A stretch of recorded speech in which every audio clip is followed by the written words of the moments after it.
प्रदेश की आर्थिक राजधानी इंदौर में नगर निगम की ओर से प्रॉपर्टी पर टैक्स बढ़ा दिया गया है, जहां टैक्स के बढ़े हुए भार का सीधा असर शहर की तमाम कॉलोनी के लोगों पर पड़ेगा।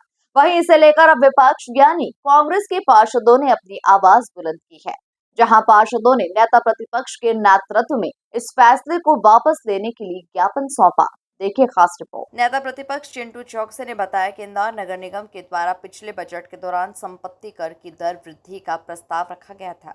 इस प्रस्ताव का कांग्रेस के द्वारा विरोध किया गया था। उस समय पर शोरगुल के बीच बजट के साथ इस प्रस्ताव को मंजूर कर दिया गया था। हमने इस प्रस्ताव पर अपनी आपत्ति सभापति को भी दी थी। उस समय कहा गया था कि इन आपत्तियों पर विचार कर फैसला लिया जाएगा, लेकिन बिना कोई विचार के इस प्रस्ताव को नए वित्त वर्ष में जस का तस लागू करने की पहल की गई है। ये पहल जनता पर अत्याचार है, हम इसका विरोध करते हैं। देखिए कि ये जो रेड जोन में बदलाव वाला विषय ये विधानसभा चुनाव से भी पहले भी आया था, बजट में भी आया, बजट में भी पुरजोर ताकत से विरोध हुआ था और ये बजट में भी कहीं सर्वसम्मति से कोई पास नहीं हुआ था। हल्ला हल्ला गुल्ले के बीच में इनने पास कर लिया, लेकिन हमारा विरोध था। हमने सभापति जी को पत्र भी दिया। उसके बाद मेरी महापौर जी से बात हुई थी कि हाँ, इसको अपन लागू नहीं करेंगे, लेकिन चूंकि अचानक कल पता चला कि 1 अप्रैल से नया स्लैब लागू कर दिया गया है, तो हम ये हमारा ऐसा आग्रह है, ऐसा इंदौर शहर की जनता आपसे जानना चाहती है कि इंदौर शहर में आपने ऐसा क्या नया दे दिया।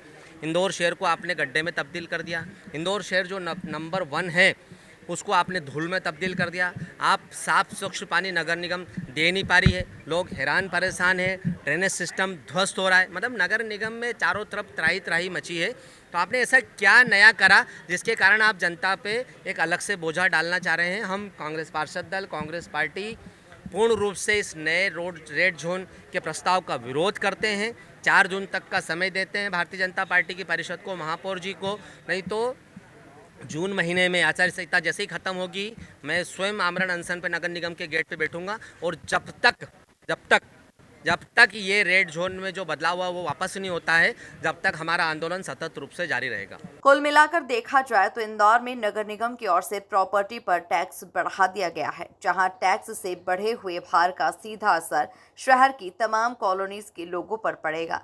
वहीं इसे लेकर विपक्ष यानी कांग्रेस के पार्षदों ने अपनी आवाज बुलंद की है, जहां पार्षदों ने नेता प्रतिपक्ष के नेतृत्व में इस फैसले को वापस लेने के लिए ज्ञापन सौंपा। Bureau report, MP news, Indore.